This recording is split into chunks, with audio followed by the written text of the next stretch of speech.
on l'a appelé ce projet aidant.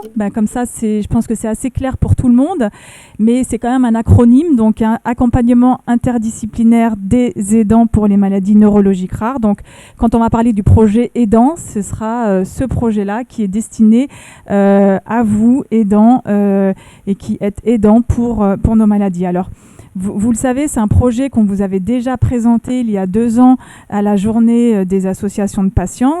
Il germait dans notre idée. On a eu un petit peu de mal à le mettre en route de par la crise Covid, mais pas que, parce qu'on manquait aussi un petit peu de ressources au niveau de la filière Brain Team. On a mis un petit peu de temps en 2020 parce que le Covid, à pouvoir se le réapproprier, mais malgré tout, on a quand même profité de cette période pour identifier des experts aidants, c'est comme ça qu'on les appelle chez nous, c'est-à-dire des gens de vos associations qui ont voulu s'investir à nos côtés dans la co-construction de ce projet. Donc on les a appelés experts aidants, comme ça ils nous aident à construire le projet. Et puis grâce notamment à l'arrivée de Perrine Debresse, chargée de mission dans la filière, elle a pu reprendre en main un petit peu ce projet et permettre son déploiement depuis le début de l'année. Et ce qui nous a permis de faire la première réunion de lancement du projet qui a eu lieu au mois de juin avec 11 experts aidants qui ont commencé à réfléchir avec nous autour de ce programme éducatif. Alors l'idée vraiment de ce programme d'accompagnement, c'est pas de faire de la formation, c'est pas d'être diplômant, il n'y aura pas d'examen, ça reste quand même quelque chose qui va être construit, on va dire maison, par l'équipe Brain Team. Et on se veut vraiment être un programme de sensibilisation aux aidants familiaux, à ce rôle d'aidants familiaux qui, comme le disait Thierry Calvat tout à l'heure, peut arriver comme une onde de choc qui peut déstabiliser une personne, une famille, et doit être vu comme certains, comme une obligation de se réapproprier un rôle qu'il n'avait pas forcément anticipé. Donc l'idée, c'est de pouvoir aider l'aidant à appréhender son rôle d'aidant dans toutes les dimensions que ce rôle peut constituer, et parfois il y a certaines dimensions qui ne sont absolument pas appréhendées par les gens de manière consciente ou inconsciente, par déni, etc. Et l'idée, c'est d'éviter justement des situations, comme le disait Isabelle tout à l'heure, où il y a des décisions d'urgence qui doivent être prises et qui sont de toute manière, quand on en arrive à ce moment-là, des décisions qui sont très souvent catastrophiques parce que pas anticipées, pas pensées à l'avance. Donc l'idée, c'est d'accompagner l'aidant dans toutes ces dimensions-là pour anticiper certaines problématiques, non pas obliger les gens à se positionner sur des points, mais à leur dire attention, ça peut engendrer ci, ça, pensez bien à tout. Et l'idée, c'est de pouvoir l'accompagner au mieux tout le long de son rôle d'aidant. Ça répond à un besoin parce que c'est une problématique que l'on a identifiée dès le début dans Brain Team, je crois dès 2015 avec Bénédicte, quand on avait commencé la première journée des associations de patients. Et donc voilà. Et en fait, ça tombe très bien parce que l'accompagnement et l'éducation thérapeutique du patient ou des aidants, c'est très à la mode. Je ne vais pas lire toute la diapo, mais l'OMS s'en est emparée. En France, c'est la HAS qui s'occupe de ça. Mais vous le savez que même si tout le monde parle de TP à tout bout de champ et met ETP partout pour éduquer tout et tout le monde, en France, on n'a pas le droit de proposer un programme ETP centré à 100% sur les aidants. Et nous, c'est une aberration dans nos maladies neurodégénératives où nous, l'éducation passe par l'éducation des aidants, parfois plus dans certains cas que pour les patients eux-mêmes. Donc, bien que ce soit à la mode dans tout et partout, on a quand même, au niveau du plan maladie rare, une volonté de la DGOS de soutenir les programmes ETP qui comportent des modules aidants. Et c'est ce que la DGOS avait demandé au centre de référence de faire quand il proposait des programmes d'éducation thérapeutique des patients. Mais malheureusement, la HAS en France n'autorise pas le dépôt de programmes ETP uniquement centrés sur les aidants. C'est pour ça que nous, on a voulu mettre en place et pallier un petit peu ce manque et dans Brain Team de pouvoir se réapproprier un petit peu ce besoin qui nous avait été exprimé lors des différentes journées des associations et d'accompagner nos aidants dans les maladies. Alors, Nous, ce qu'on a pu identifier, c'est que nos aidants, ce sont des aidants familiaux. Donc, c'est vraiment... là, aujourd'hui, on ne va pas parler des aidants professionnels. Nous, ce qu'on veut, c'est monter un programme d'accompagnement pluridisciplinaire qui englobe différents aspects du rôle d'aidant, tel qu'on a pu le définir. Donc, ils sont listés ici, mais j'y reviendrai après. Et ce programme, pour nous, on l'a pensé un peu innovant, dans le sens où, bien sûr, il sera centré aidant. Il va concerner l'ensemble des pathologies de la filière, donc il va se devoir transversal. On ne peut pas construire un programme autour d'un seul groupe de pathologies. Il sera national, il sera porté par notre filière et surtout il est co-construit avec les associations de patients et les membres de vos associations. Alors, je vous présente ici en fait les résultats de l'enquête que l'on avait fait passer auprès de nos experts aidants avant la préparation de la première réunion où on leur avait demandé en fait dans leur rôle d'aidant propre quotidien qui leur incombait à quoi ils aidaient. Donc en fait, en gros, ils aident sur de nombreux plans. C'est la partie gauche de la diapo. Principalement, 100% des aidants. Alors là, c'est un panel de 12, mais au final, vous verrez que c'est assez représentatif des statistiques nationales.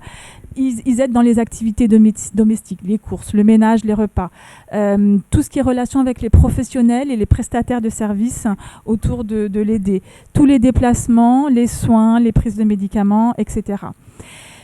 Ils partagent aussi toutes les mêmes difficultés, c'est-à-dire qu'ils expriment à 100%, dans 100% des cas une fatigue physique, un manque d'informations sur les droits des aidants, un manque de temps, des difficultés face à la complexité des démarches administratives, un manque de soutien moral, des difficultés à gérer les situations d'urgence. Ça, ils sont en général d'accord sur tous ces points-là. Et au niveau de leur ressenti, eux, ils notent un impact délétère sur leur santé, sur bien sûr leur qualité de vie avec une détérioration de leur possibilité de sortie, de loisirs, de vie sociale qui en est affectée. Dans 2/3 des cas, la vie professionnelle également est impactée. Donc vous voyez qu'il y a un besoin d'accompagnement qui est clairement exprimé et clairement identifié.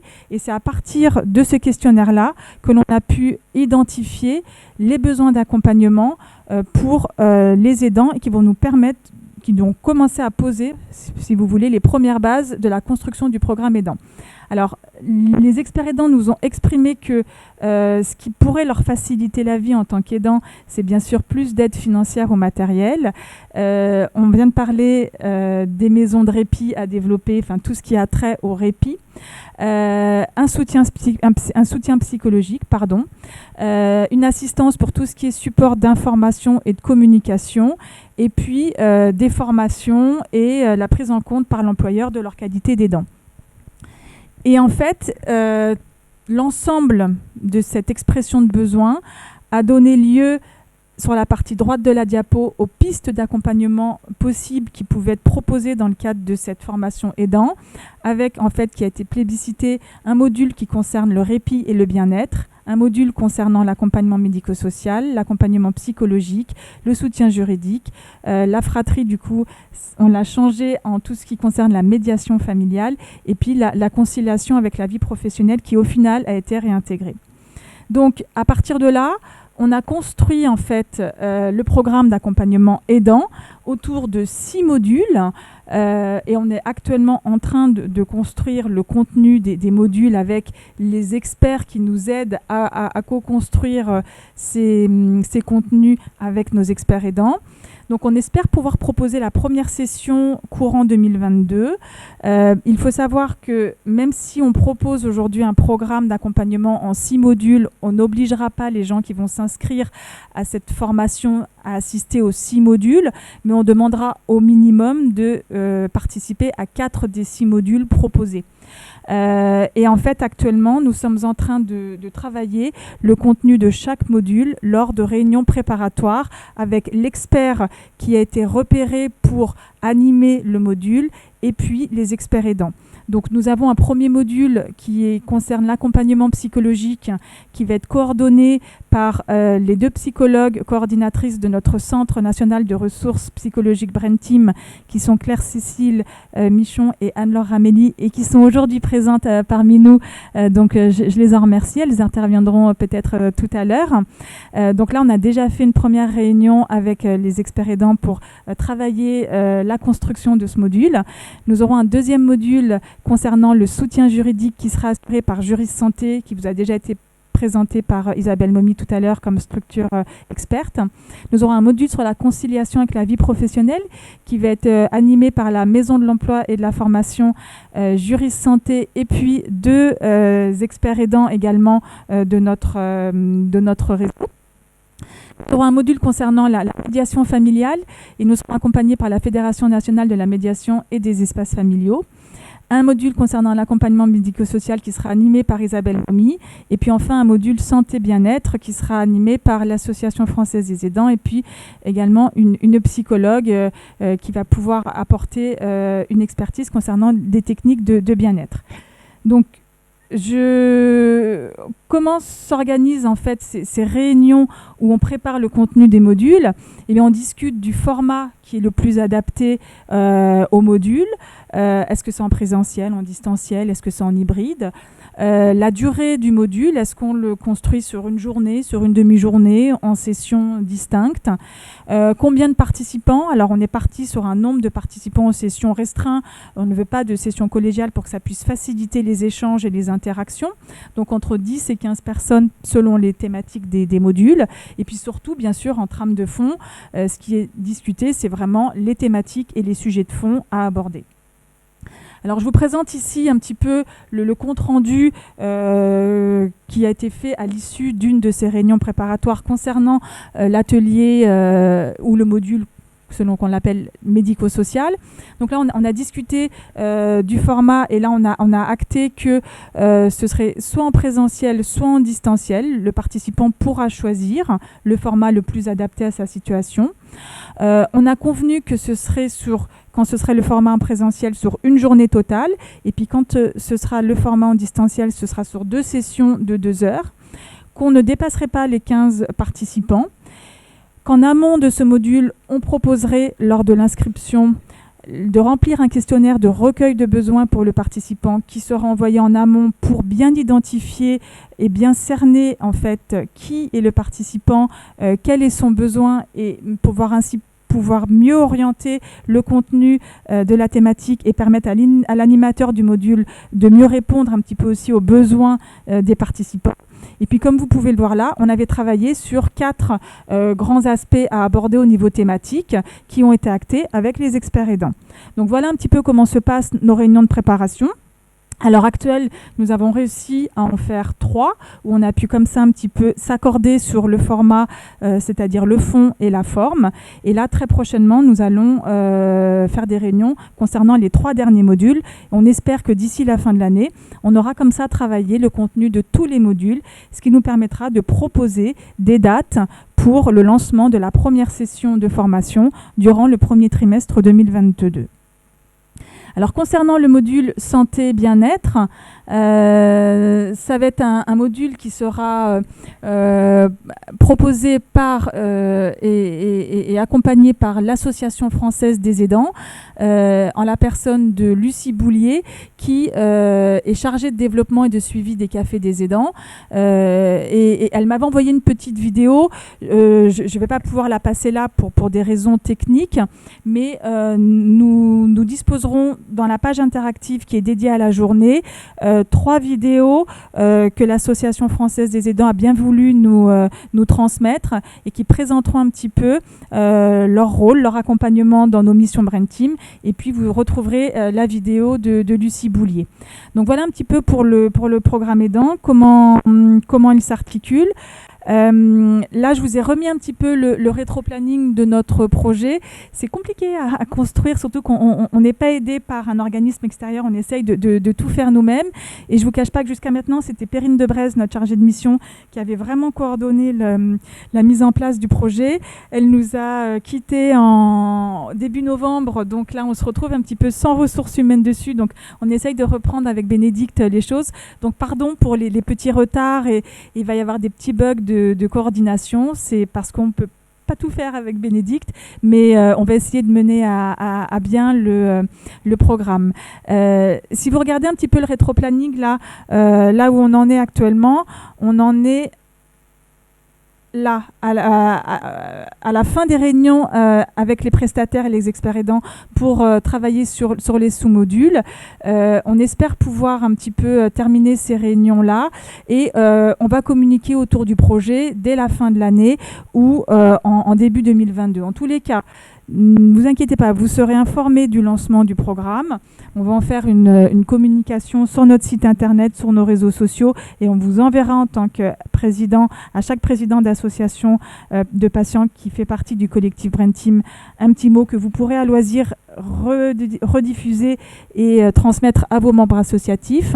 Et dedans, il y aura toutes les dates et les modalités d'inscription qui seront expliquées. Nous, ce qu'on vous demande en tant qu'association, c'est d'être le relais de cette initiative et d'éventuellement pouvoir déjà prioriser des gens qui seraient intéressés pour suivre cette formation. Vous avez peut-être dans vos associations repéré des gens qui ont un besoin d'accompagnement par rapport à leur rôle d'aidant. Donc les inscriptions seront gratuites, il n'y a pas de frais liés à cette formation. En revanche, si jamais il y a des sessions qui sont proposées en présentiel et qui auront lieu en présentiel, ça sera sur Paris. Et là, les frais seront à la charge des participants. Les frais de déplacement seront à la charge des participants. Est-ce qu'il y a des questions, Bénédicte? Je vais laisser le micro à Bénédicte qui a des questions dans le chat. Alors, Madame Malévaès de l'association Aramis dit que pour l'AMS, la pathologie qui concerne son centre de référence, il y a déjà 2 programmes qui actuellement sont plutôt au point mort, qui sont portés par le centre de référence. Est-ce que vous avez déjà repéré des choses, des programmes similaires dans d'autres centres de référence et qui pourraient faire doublon par rapport à la formation que Brain Team va proposer et comment vous comptez gérer ce genre de choses ? Alors non, je n'ai pas fait de veille du tout dans les autres centres de référence pour la bonne et simple raison que nous, ce qu'on voulait axer, c'était vraiment les spécificités d'accompagnement pour nos maladies rares neurodégénératives. Très souvent, dans les autres centres de référence, la notion d'évolutivité de la maladie n'est pas aussi prégnante que nous. Et chez nous, il n'y en a pas. Pardon, j'avais... Ouais, mais c'est là qu'on a besoin de vous en tant qu'association. C'est pour nous faire remonter ce genre de choses parce que on n'a pas ces informations souvent de nos centres de référence. Ils ne nous mettent pas au courant, ils ne nous donnent pas ce type d'infos. Si eux-mêmes construisent des programmes, très souvent, alors maintenant avec Bénédicte, on commence bien quand même à connaître nos centres de référence, donc on est un petit peu au courant de tout ce qui s'y passe. Là, pour le coup, le centre AMS, je ne suis pas au courant de ce type de programme dans ce centre.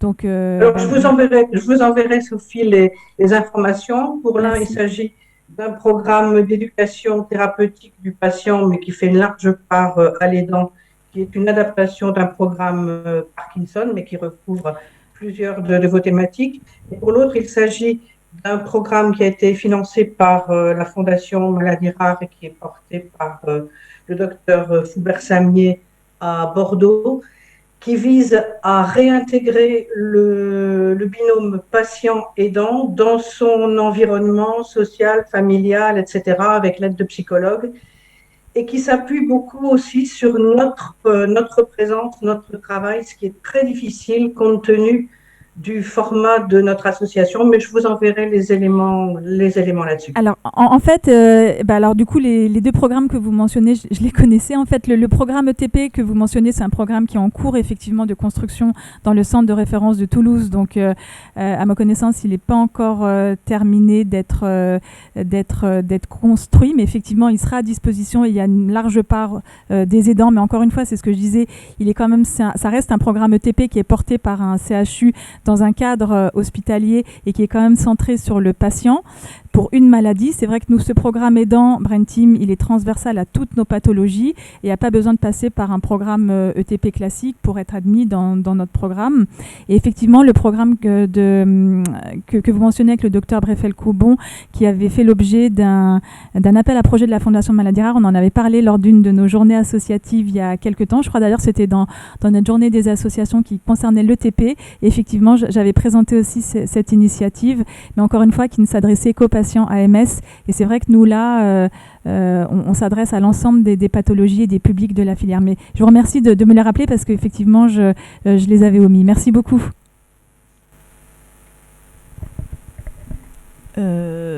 Pareil, question similaire un peu par Nadine Lougaret pour une association Huntington. Connaissez-vous notre programme ETP lillois? Donc, est-ce que tu as des détails, le programme ETP de Oui, en fait, il y a un programme ETP qui est actuellement, qui vient d'être terminé, qui vient d'être déposé le 10 novembre par Katia Youssef, donc du centre de référence coordinateur à Henri Mondor.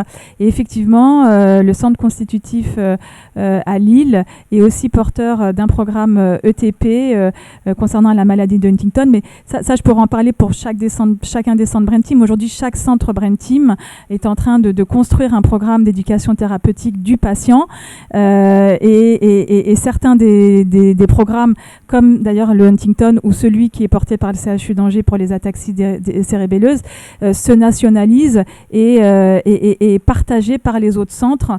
Et un bel exemple aussi, c'est le programme Gilles de la Tourette qui a été fait à Bordeaux et qui est en train d'être repris et nationalisé par Andrea Sartman à Paris. Donc là, on est en train d'avoir une expansion et une nationalisation de nombreux des programmes ETP, mais encore une fois, nous, le programme qu'on propose en Brain Team, ce n'est pas un programme ETP, c'est un programme d'accompagnement pour les aidants sans passer par la case ETP avec toutes les contraintes de l'ETP qui peuvent être un peu freinantes pour les participants.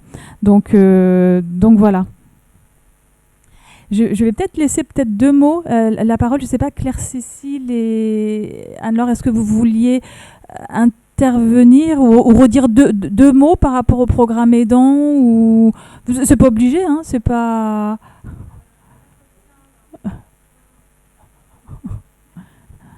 Non, je ne vais pas vous mettre en... Non.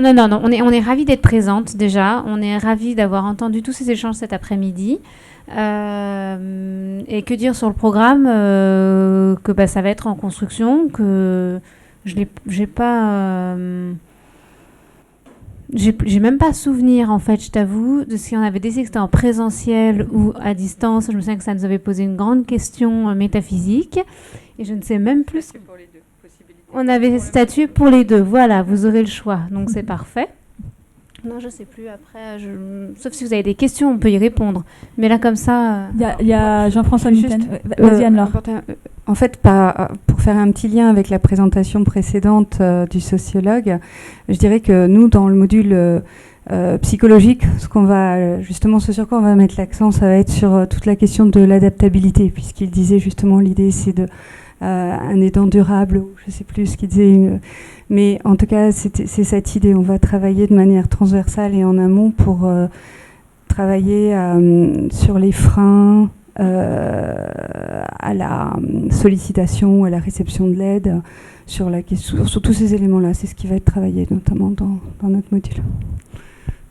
Merci beaucoup. En fait, pour faire le temps que le micro traverse la salle jusqu'à Jean-François Mitten, les discussions sur les contenus des modules ont été extrêmement riches. Et c'est vrai que la réunion qui avait concerné la construction du module d'accompagnement psychologique avait été extrêmement très forte en échange et en émotion, avait soulevé des sujets dont on n'avait pas pensé auparavant, qui n'avait même pas été anticipé.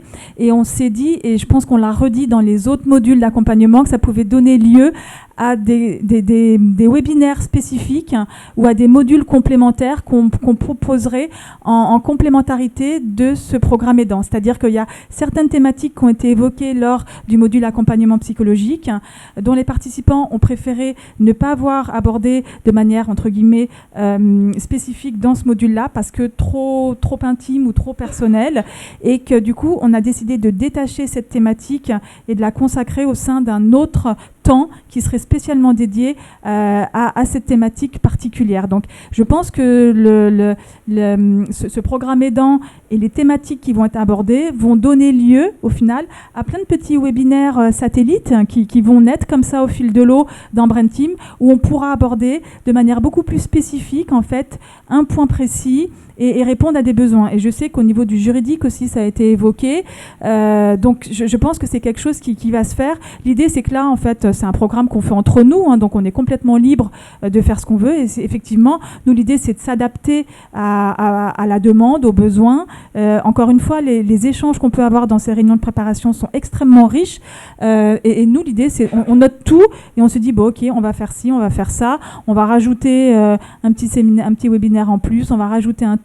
Et je pense qu'on vous proposera en cours d'année 2022, en complémentarité de ces modules, même pour les gens qui n'étaient pas inscrits dans Aidant, au final, un petit webinaire spécifique sur un sujet. Et là, qui viendra, qui voudra viendra, pardon. Et voilà. Donc, je pense que là, on essuie les plates. C'est une première ébauche. Et puis, on va l'affiner au cours du temps. Et l'idée, c'est de répondre quand même à votre besoin et qu'on propose quelque chose qui ait du sens pour vous.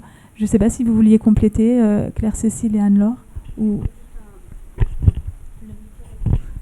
Un petit point rapide aussi par rapport à la question de l'existence. C'est vrai, comme tu l'as dit, je pense que l'intérêt, c'est à la fois de proposer quelque chose qui soit une réponse spécifique et proche des besoins des associations et qui en même temps soit transversale.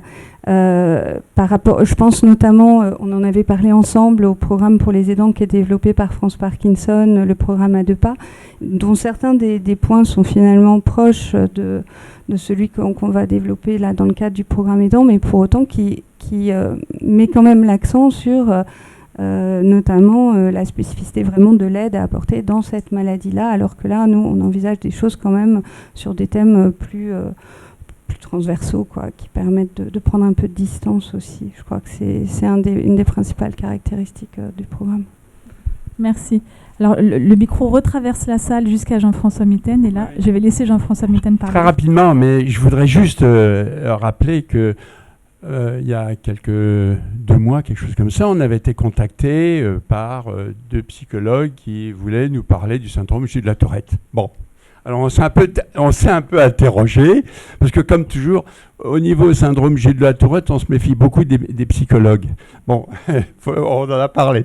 Alors, du coup, j'ai été chargé de contacter ces 2 dames, et en fait, on est resté 1 heure Zoom, bien au moins 1 heure, 1 heure et demie, et en fait, moi, personnellement, j'ai été scotché, parce que c'était exactement ce qu'on cherche.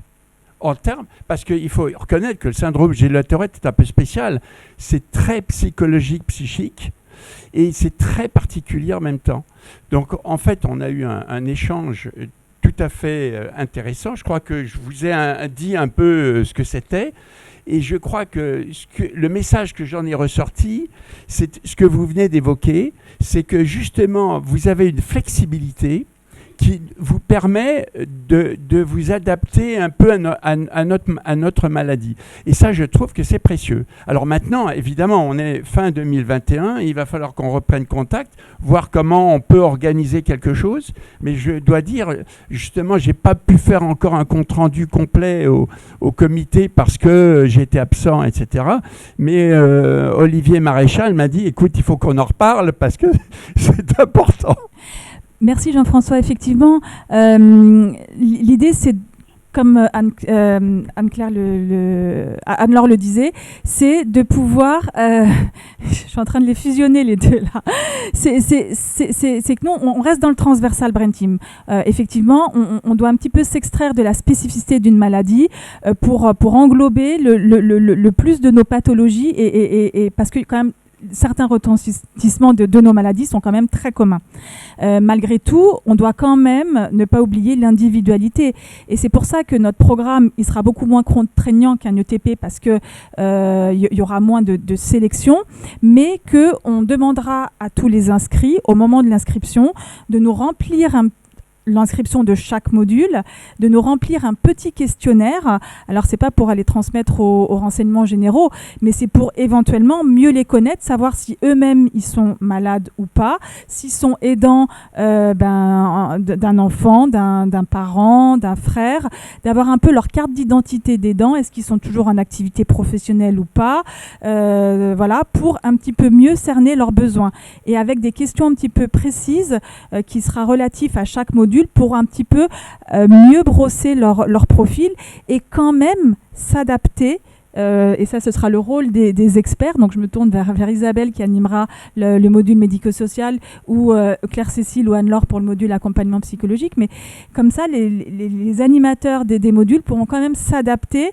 Alors, ce ne sera pas des sessions individuelles, hein, mais s'adaptera quand même au petit auditoire qu'elles auront pour que ce soit quand même quelque chose d'identifiant et que les gens ne ressortent pas avec un sentiment d'avoir été englobés dans un magma de gens anonymes et qu'au final, ça ne leur apporte rien. Donc on ne peut pas faire de l'individualisme, hein, on ne peut pas, mais on va essayer de faire quand même du rassemblement de choses. Alors on pourra, je n'arrive pas à anticiper le nombre de personnes qui seraient intéressées, qui vont s'inscrire à la première session, mais il est possible que si on a des dizaines et des dizaines d'inscrits à la première session, ce que je ne souhaite pas, qu'on doit faire un espèce de choix, de tri. Alors peut-être qu'on regroupera les gens par profil et qu'on proposera plusieurs sessions. On verra. Encore une fois, ça va rester de l'artisanal dans le sens où on va s'adapter un petit peu. Et c'est pour ça que les premières réunions ont été un petit peu compliquées et celle qui avait été animée par Anne-Laure et Claire-Cécile l'était. C'était la toute première. On avait un petit peu essuyé les plâtres, mais on s'est rendu compte qu'au final, il fallait qu'on s'adapte, il fallait qu'on soit flexible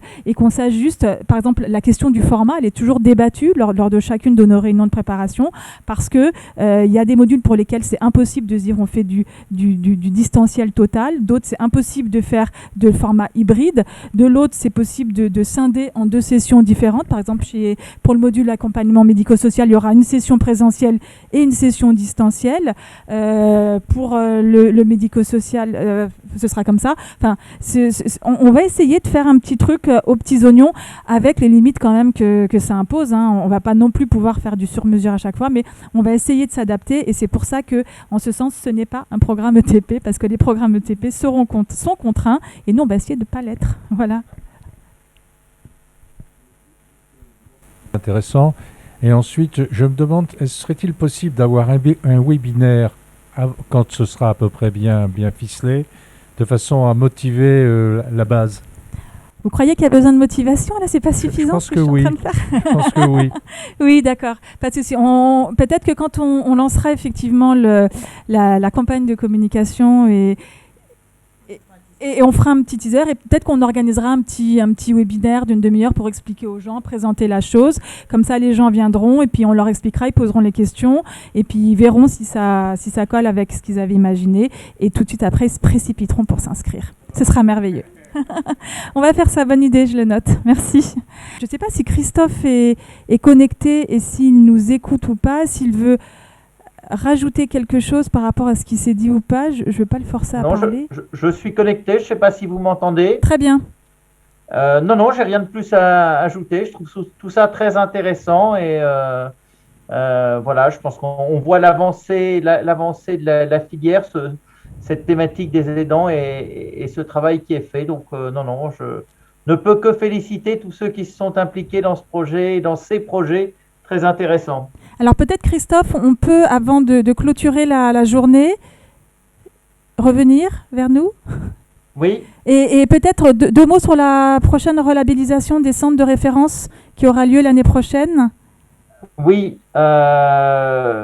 donc, ça va être quelque chose qui va énormément mobiliser les centres de référence, les centres de compétences et probablement mettre en ébullition tout le petit monde des maladies rares, parce que comme vous l'imaginez, les centres de référence, c'est là où il y a l'essentiel des financements et de l'argent pour, j'allais dire, pour les hôpitaux. Malheureusement, beaucoup pour les hôpitaux qui le gardent sans le flécher forcément pour les maladies rares, mais quand même, c'est ce qui permet aux différentes équipes d'avoir des professionnels.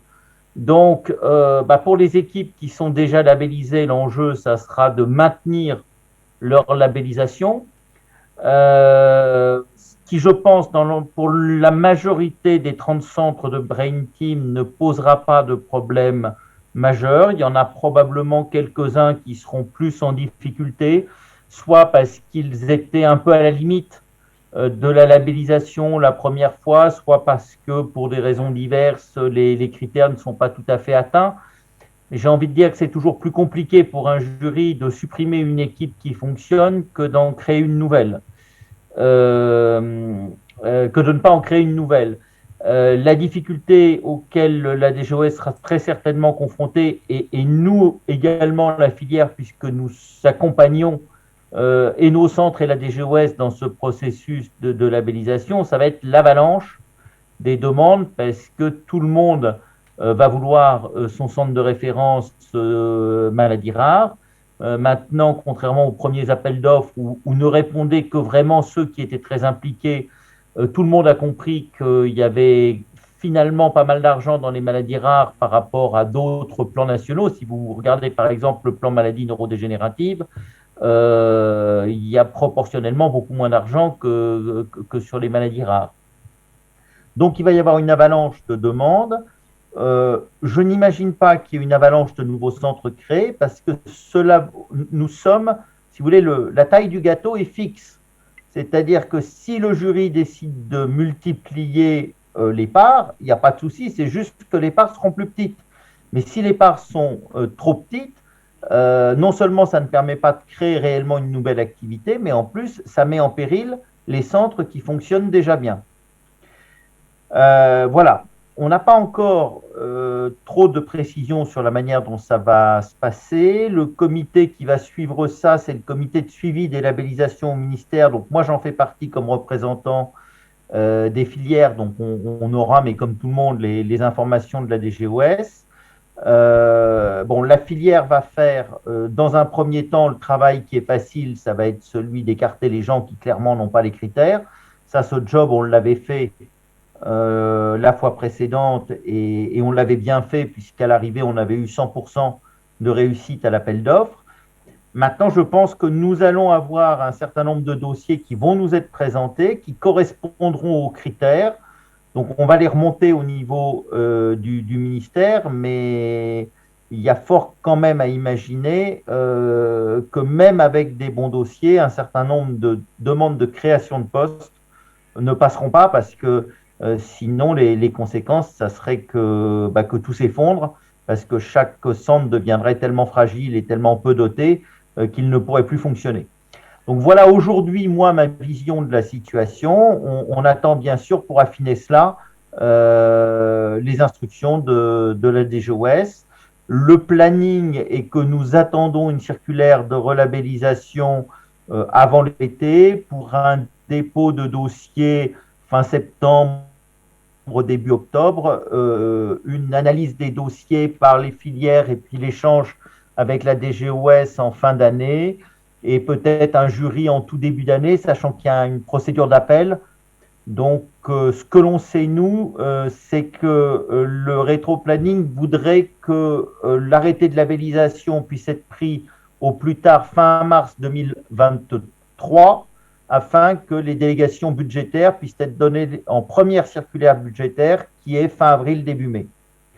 Donc, on pense que la procédure sera terminée fin mars, donc ça veut dire jury d'appel début mars, donc probablement le jury au ministère fin janvier 2023, et dépôt des dossiers, comme je vous le disais, probablement vers le mois d'octobre 2022. Donc, attendez-vous, les associations, à être sollicitées par les différents centres de référence et les candidats au centre de référence car c'est un élément obligatoire pour présenter un dossier que d'avoir le partenariat et le soutien avec les associations de patients. Voilà un peu ce que je peux en dire. Je ne sais pas, Sophie, si tu veux rajouter des choses ou s'il y a des questions par rapport à ce sujet. Je ne vois pas de questions dans la salle, mais il y a Odile qui a levé la main. Donc Odile, si vous voulez intervenir. Non, c'était juste sur l'élément d'avant. Allez-y. Je voulais vous remercier pour le travail que vous faites et que c'est vrai que les aidants parents, pour nous, c'est un peu ambigu parce que dans l'ETP aussi, on doit s'adresser normalement aux patients et on s'adresse, nous, beaucoup aux parents. Et donc, c'est vrai que vous avez le même problème avec vos aidants adultes et que je crois qu'il faut quand même qu'une partie de nos formations de TP soient quand même destinées à s'adresser quand même aux gens qui prennent en charge les patients. Oui, Odile, tu as parfaitement raison. On a quand même une grosse avancée pour avoir été dans des discussions au ministère au sujet de l'ETP. Il y avait vraiment un petit peu deux parties. La DGOS était clairement de notre côté et validait totalement le fait que c'était important que les aidants soient associés au programme d'ETP.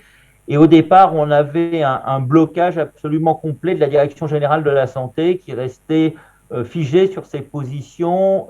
C'est pas pour les aidants, c'est uniquement les patients. Ils ont quand même évolué parce qu'aujourd'hui, la position est de dire que nous pouvons faire des ETP incluant des séances pour les aidants. Il faut juste que ce ne soit pas majoritaire, c'est-à-dire que ça ne soit pas la plus grosse partie de l'ETP destinée aux aidants, mais ça peut être une part très significative et importante. C'est-à-dire qu'on peut aujourd'hui monter un ETP avec 30 à 40% du temps et des séances destinées aux aidants, ce qui est déjà un progrès important vu d'où on partait du blocage complet initial. Oui, et le dernier point, c'est, on l'a vu beaucoup dans les commentaires et dans tout ce que vous avez dit, c'est important, parce qu'on est dans des maladies rares, de ne pas trop faire de doublons. C'est-à-dire que je pense que c'est bien quand il y a des programmes ETP pour certaines maladies rares au sein d'un centre de référence qu'il y ait une coordination et que peut-être des modules soient faits par certains, d'autres par d'autres, pour essayer d'optimiser, parce que sinon, c'est long à faire et que chacun, du coup, n'avance pas trop. Et ça, il faudrait vraiment qu'on puisse coordonner, voire même que certains modules qu'on peut faire pour certaines maladies, par exemple, je pense à des modules pour la génétique ou des modules pour un certain nombre de choses qui peuvent être communes. On est en train d'en faire un pour l'entrée dans des essais thérapeutiques, par exemple. Je pense que ça pourrait être très transversal et on pourrait optimiser les ETP de chacun avec les modules qu'on a développés. C'est très pertinent comme remarque, Odile. Ça avait été évoqué, ça, dans la réunion du 28 septembre qui était organisée par la DGOS avec tous les acteurs territoriaux. Et c'était une réunion à laquelle les référents maladies rares des ARS étaient présents. Et on avait évoqué cette problématique des programmes ETP qui, en plus, sont validés par chaque ARS, en fait, par chaque région au final. Donc, il n'y a pas tout à fait les mêmes critères de validation et même de soutien selon les régions, ce qui crée encore une fois un niveau d'hétérogénéité et de traitement. Et en fait, nous, on avait plaidé dans les maladies rares pour qu'il n'y ait plus de régionalisation de programmes, mais des programmes nationaux, que ce soit un dépôt national et pas régional pour justement permettre d'inclure des patients partout en France, parce qu'aujourd'hui, c'est difficile dans un programme qui est validé par une ARS d'aller inclure des patients qui ne font pas partie du périmètre de l'ARS et du CHU. Donc ça, c'est quelque chose qu'on a essayé de travailler, qu'on a essayé de proposer, parce que, comme vous le disiez, des modules partagés, ça a du sens. Voilà, dans les maladies rares, on ne peut pas rester au niveau de la région. Parfois, ça n'a pas de sens et il faut pousser au national. Donc, on a commencé à planter cette petite graine et je ne désespère pas qu'un jour cette graine puisse prendre. On verra. Mais merci en tous les cas de le noter, parce que on avait été en ce sens quand on avait discuté avec ça au mois de septembre à la DGOS. C'était aussi pour l'intervention tout à l'heure, Sophie, quand je vous posais la question du recensement des des programmes en cours d'élaboration autour des centres de référence, sachant que le risque, c'est de générer une grande confusion pour les malades et pour les aidants, et en plus de générer aussi des coûts et des dépenses d'énergie un petit peu regrettables, quoi. On ne pourra pas inciter nos adhérents à aller voir partout tous les programmes qui existent, qu'ils soient aidants ou patients. Alors nous on a essayé sur la page ETP de Brain Team, on a essayé de répertorier déjà tous nos programmes ETP Brain Team, ceux qui s'apparentent à Brain Team même s'ils ne sont pas portés par des équipes Brain Team. Donc là vous pouvez trouver également une liste de programmes.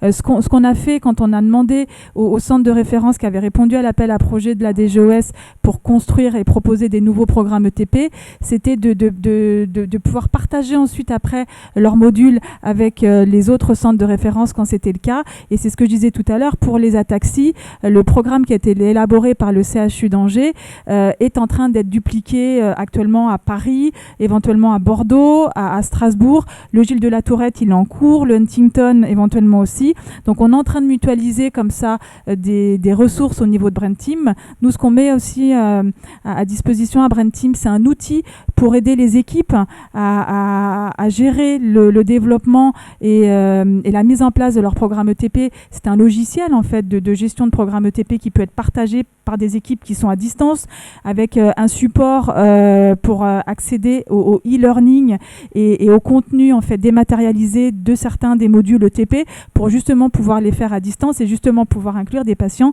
qui ne sont pas dans la région propre du programme initial. Donc on est en train de pousser, on est en train de mettre en place tous ces outils dans Brain Team pour justement mutualiser des choses au maximum et éviter les redondances et de fatiguer les gens à réinventer l'eau chaude à chaque fois. Je voulais juste conclure pour vous remercier encore pour votre dynamique. C'est toujours des journées très intéressantes et en particulier pour ces journées des associations où nous-mêmes on découvre beaucoup de choses et d'initiatives. Et encore merci de penser au quotidien des patients et comment les aider à vivre mieux ces maladies qui restent quand même très difficiles pour tout le monde, pour les patients, mais aussi pour nous médecins à prendre en charge. Merci Odile en tout cas pour votre fidélité parce que Odile elle est toujours fidèle à nos journées et je crois que c'est une des seules qui depuis la première journée des associations est fidèle en tant que coordinatrice de centre de référence. Donc merci beaucoup Odile Bobsluck-Tanguy. Merci à vous. Hubert Delarocque. Oui, est-ce que je peux juste témoigner d'une chose qui a été extrêmement intéressante pour nous et pour lequel je remercie énormément notamment Isabelle. On a pu faire à l'issue du webinaire qui a eu lieu avec Jury Santé, Isabelle a accepté qu'on fasse un webinaire au niveau de l'association. On a eu quand même 17 participants, ce qui n'est pas totalement mauvais. Et surtout, ça a permis de mettre en avant des questions auxquelles on n'avait pas pensé précédemment. Par exemple, une des grosses questions qui se pose, c'est la médiation. Quand on a un refus, vers qui peut-on se retourner? Et honnêtement, on n'y avait pas pensé avant. Donc je crois que je voulais vous remercier parce que clairement, pour nous, ça a été un grand plus. Merci à vous. Donc c'est vrai que Isabelle fait vraiment un travail de terrain. Elle vous a exposé tout ce sur quoi elle travaille et je sais que vous la sollicitez régulièrement et qu'elle répond, je pense, tout le temps en fait à vos sollicitations. Donc je vais pas faire de la pub, donc faut pas hésiter à la solliciter. Mais effectivement, elle peut être ressource en tous les cas pour vous donner des outils qui préexisteraient ou pas. Et c'est vrai que dans le même ordre d'esprit, la mise à disposition du centre de ressources psychologiques par Claire-Cécile et Anne-Laure fait partie de l'accompagnement et du soutien qu'on propose aux associations. Donc c'est vrai que nos deux coordinatrices sont là pour vous écouter. Je sais qu'elles ont commencé à entrer en contact avec chacune des associations de la filière pour un petit peu discuter, comme elles l'ont fait avec Jean-François Mitaine, faire un petit état des lieux, des besoins, pouvoir s'ajuster aux demandes. Et je suis sûre qu'elles aussi, elles essaieront de répondre au mieux à vos besoins d'accompagnement. effectivement, elles sont là pour ça. Et on essaye de faciliter à la fois la vie des centres de référence, mais aussi des associations de patients. Donc, ce nouveau service qu'on met en place et qu'on avait envie de faire depuis de nombreuses années, et on est très, très heureuse de pouvoir le lancer cette année, en plus avec elles deux, parce que je pense que c'est vraiment les deux personnes qui sont les mieux placées aujourd'hui pour pouvoir déployer cette action dans notre filière. Donc je vous remercie chaleureusement au nom de l'équipe parce qu'on est vraiment très très contente et on sait que c'est quelque chose qui était très très attendu par les associations et aussi par nos centres de référence qui certains étaient démunis aussi en ressources d'accompagnement psychologique. Donc il ne faudra pas hésiter non plus à faire appel à elles. Elles pourront vous aider dans la limite de ce qu'elles pourront aussi faire, mais elles sauront vous dire et vous devez les voir aussi comme des ressources que vous pourrez solliciter éventuellement dans le cadre de vos activités associatives. Voilà.